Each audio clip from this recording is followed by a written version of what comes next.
Hello friends, welcome to லோஷியம் நானும். இன்றைக்கி ஒரு சூப்பரான ஸ்பெஷலான கார சட்னி தான் பார்க்க போகிறோம். வாங்க எப்படி செய்யலாம் பார்க்கலாம். அதுக்கு தேவையான பொருட்களையும் பார்க்கலாம் வாங்க. நான் ஒரு 7-8 காஞ்ச மிளகாய் எடுத்திருக்கேன். காஷ்மீரி காஞ்ச மிளகாய், ஒரு 25 சின்ன வெங்காயம், ஒரு பெரிய வெங்காயம் எடுத்திருக்கேன். 20 பூண்டு பல் தோல் நீக்கி உரித்து வச்சுருக்கேன். ஒரே ஒரு சின்னதாக தக்காளி, சின்ன நெல்லிக்காய் அளவு புளி, கொஞ்சமாக வெல்லம் எடுத்துக்கங்க. ஒரு 3 டேபிள் ஸ்பூன் அளவுக்கு நல்லெண்ணெய் எடுத்துக்கங்க. தேவையான அளவுக்கு உப்பு, கொஞ்சமாக கறிவேப்பிலை. இதை வச்சு எப்படி கார சட்னி செய்யலாம் பார்க்கலாம். இந்த சட்னி இட்லி, தோசை ரொம்ப ரொம்ப சூப்பராக இருக்கும். அதே மாதிரி போண்டா, பஜ்ஜிக்கெலாம் ரொம்ப டேஸ்ட்டாக இருக்கும். வாங்க எப்படி செய்யலாம் பார்க்கலாம். ஃபஸ்ட்டு ஒரு கடாய் சூடானதும் 3 டேபிள் ஸ்பூன் அளவுக்கு நல்லெண்ணெய் ஆட் பண்ணியாச்சு. நல்லெண்ணெய் சூடாயிடுச்சு.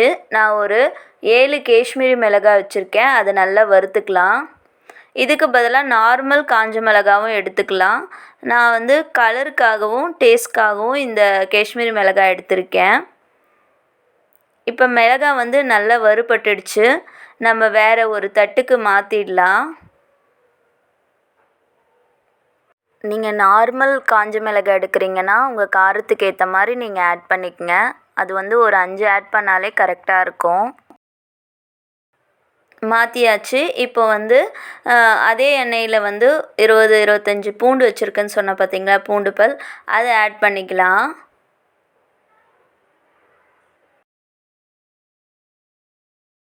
இது பூண்டு கொஞ்ச நேரம் லைட்டாக வதக்கிக்கலாம். பூண்டு நல்லா வதங்கின பிறகு நம்ம வச்சுருக்க சின்ன வெங்காயம், பெரிய வெங்காயம் ஆட் பண்ணணும். உங்கள்கிட்ட சின்ன வெங்காயமே இருந்தால் ஆட் பண்ணலாம். எனக்கு கம்மியாக இருந்தது, ஸோ அதனால் கூட ஒரு பெரிய வெங்காயம் ஆட் பண்ணிக்கிட்டேன். இப்போ வெங்காயம் எல்லாத்தையும் ஆட் பண்ணிவிட்டு நல்லா வதக்குவோம். கூடவே கொஞ்சமாக கறிவேப்பிலை ஆட் பண்ணியாச்சு. இப்போ வெங்காயம், பூண்டு, கறிவேப்பிலை இது நல்லா வதங்குற அளவுக்கு வதக்கிக்கலாம். இப்போ தேவையான அளவுக்கு உப்பு ஆட் பண்ணிவிட்டு வதக்கிக்கலாம். கூடவே சின்னதாக புளி, அதோட ரொம்ப குட்டி சைஸ் வெல்லம் எடுத்திருக்கேன். இந்த வெல்லம் அந்த புளிப்பு தன்மை இருக்காது, நல்ல ஒரு டேஸ்ட் கொடுக்கும். அப்படி வெல்லம் சேர்க்க வேண்டான்னா விட்டுடுங்க. நான் ஒரு சின்ன தக்காளி வச்சுருக்கேன், அதையும் ஆட் பண்ணியாச்சு. இப்போது இது எல்லாத்தையும் சேர்த்து நல்லா வதக்கிக்கணும். நல்லா வதங்கிடுச்சு. இப்போ நம்ம வச்சுருக்க காஞ்ச மிளகாய் ஒரு சுற்றிக்கலாம். மிக்ஸி ஜாரில் நான் இப்போ 7 காஞ்ச மிளகாய் எடுத்து வச்சுருக்கேன். இந்த 7 காஞ்ச மிளகாவையும் ஒரு சுற்றிக்கலாம். அதுக்கு முன்னாடி தக்காளி, வெங்காயம் எல்லாமே வதங்கிடுச்சு. அதையும் ஒரு பிளேட்டுக்கு மாற்றிட்டு ஆற வச்சிடலாம்.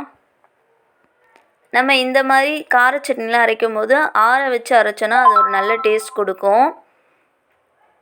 இப்போ காஞ்ச மிளகாவை இந்த மாதிரி அரைச்சாச்சு. கொரன்னு இருக்கும். அப்போ தான் நம்ம ஹோட்டல்லாம் சாப்பிடுவோம் பார்த்தீங்களா, அதே மாதிரி இருக்கும். பார்க்கவும் டெக்ஸ்சரும் அவ்வளோ சூப்பராக இருக்கும். இப்போ நம்ம வெங்காய தக்காளி எல்லாமே ஆறிடுச்சு. இது மிக்சியில் போட்டு நல்லா அரைச்சிக்கலாம்.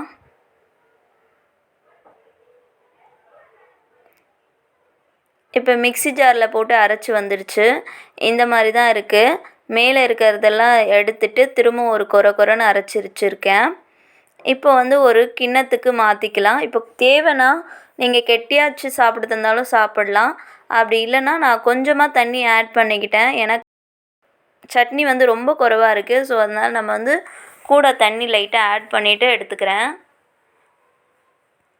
இது கெட்டியாக வச்சு சாப்பிட்டாலும் ரொம்ப டேஸ்ட்டாக இருக்கும்.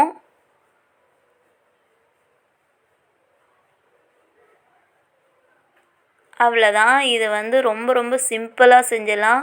அதே மாதிரி ரொம்ப டேஸ்ட்டாக இருக்கும். சூடான இட்லி, தோசைக்கெலாம் ரொம்ப சூப்பராக இருக்கும். அதே மாதிரி பஜ்ஜி, போண்டா அந்த மாதிரிலாம் போட்டோன்னா இந்த மாதிரி ஒரு சட்னி குயிக்காக செஞ்சு சாப்பிடலாம். இதுக்கு ஒரு சின்னதாக ஒரு தாளிப்பு கொடுத்துடலாம். ஒரு கடாய் வச்சுட்டு கடாய் நல்லா சூடானதும் நம்ம ஒரு 2 டேபிள் ஸ்பூன் அளவுக்கு எண்ணெய் ஆட் பண்ணிக்கலாம். எண்ணெய் நல்லா சூடாயிடுச்சு. இப்போ கடுகு ஆட் பண்ணிக்கலாம்.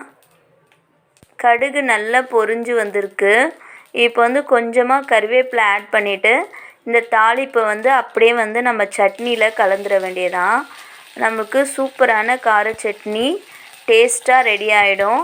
ட்ரை பண்ணி பாருங்கள். இந்த வீடியோ உங்களுக்கு பிடிச்சிருந்தால் லைக் பண்ணுங்கள், ஷேர் பண்ணுங்கள், கமெண்ட் பண்ணுங்கள். மறக்காமல் சப்ஸ்கிரைப் பண்ணிவிடுங்க. தேங்க்யூ ஃபார் வாட்சிங். பார்க்கவே சூப்பராக இருக்குல்ல? ட்ரை பண்ணி பாருங்கள்.